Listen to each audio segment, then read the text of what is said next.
ये जो भी काले कानून लेके आई है, चाहे बिजली बिल हो, चाहे ये तीनों काले कानून हो, ये कृषि कानून है ही नहीं, ये कॉरपोरेट कानून है। इनको नाम कृषि कानून दिया गया है और आज नहीं तो कल सरकार को मानना ही पड़ेगा, इसके अलावा कोई चारा नहीं है। लेकिन पिछले 7 सालों में जो मोदी सरकार है, इसने तो बहुत सारे जो सरकारी संपत्तियां हैं उनको निजी हाथों में सौंप दिया है। तब तो कोई किसान नहीं आता आंदोलन करने के लिए। सर, किसान आज भी जो किसान वर्ग है वो कम एजुकेटेड है, पढ़ा लिखा कम है, उसको इतना फ़ायदा या नफ़ा नुकसान का पता नहीं चलता।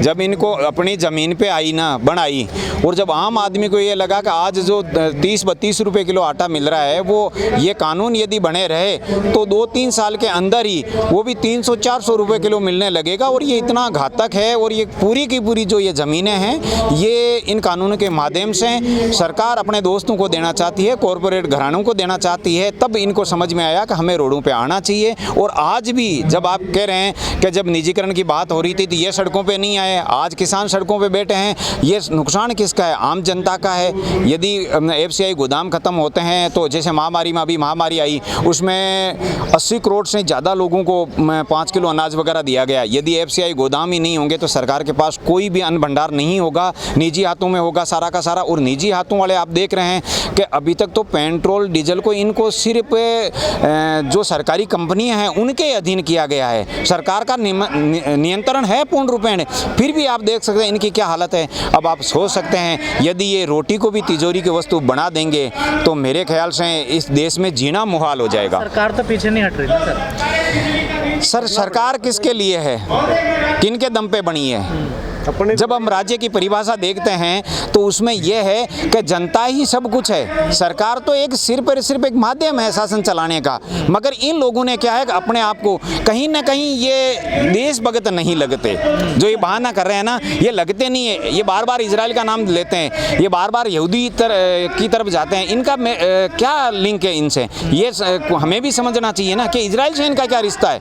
सर, किसानों के जो युवा पीढ़ी है, सबसे ज़्यादा युवा हमारे देश में ही है, किसान भी सबसे ज़्यादा हमारे देश में ही है, लेकिन वो सड़क पर क्यों निकल के आ रहा है पूरी तरह से? सर, इन्होंने क्या है कि धर्म और जाति की जो अफीम इन्होंने चटा रखी है वो इतनी गहरे तक बैठ चुकी है।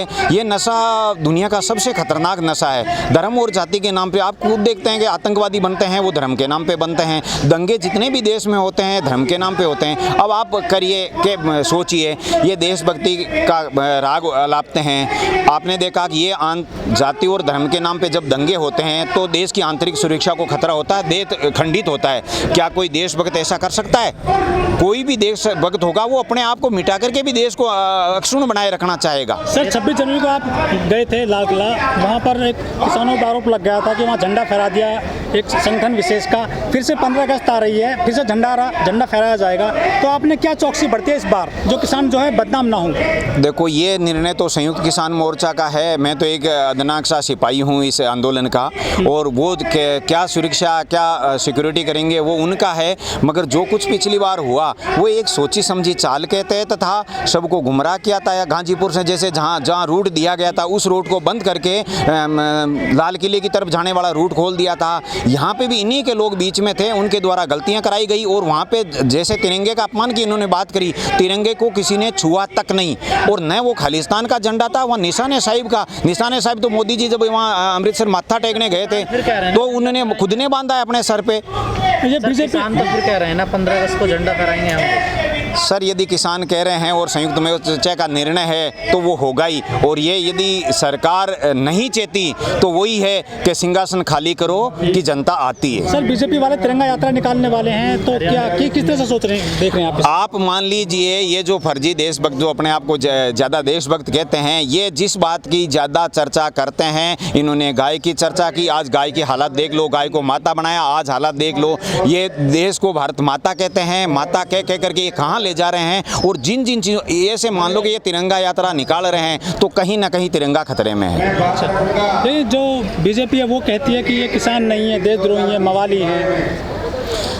यदि बीजेपी यदि ऐसा कहती है तो फिर हम तो यहीं से हैं, आप हमारे जांच कर लीजिए। हमारा किस संगठन यदि मवाली हैं तो क्या है, हम यदि किसान हैं, आम किसान हैं, और जब इनको गांव में जाएंगे, पंजाब में इनको पता नहीं चला क्या?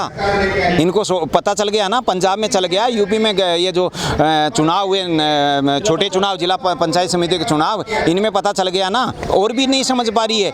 इतना अहम और इतना मतलब घमंड कोई देशभक्त तो नहीं कर सकता। आपको लफंगे बता रहे, लफंगे सोनाली फोगाट करे लफंगे, ये किसान नहीं है। अब देखो, भाषा का तो जैसे है कि जो भाषा एक आईटी सेल के द्वारा या एक जो संगठन अपने आप को विश्व स्तरीय बताता है, उसमें क्या जो जाते हैं ना, उनको यही बोलने का दिया जाता, शिक्षा दी जाती है कि आप कीचड़ उछालो, क्योंकि वो तो कीचड़ है, उनका तो कुछ बिगड़ना नहीं है, तो दूसरों पे आप कीचड़ उछालो, जिससे क्या है कि लोग जो सभ्य हैं या जो इज्जतदार है वो सोचेंगे कि यार देखो हमें ये कह रहे हैं, तो कुछ न कुछ अपने घरों में बैठने। सर 9 महीने चल रहा है किसान आंदोलन को, सरकार टस्से मस नहीं हुई, और आपको अब तो वार्ता के लिए भी नहीं बुला रही है सरकार किसानों को।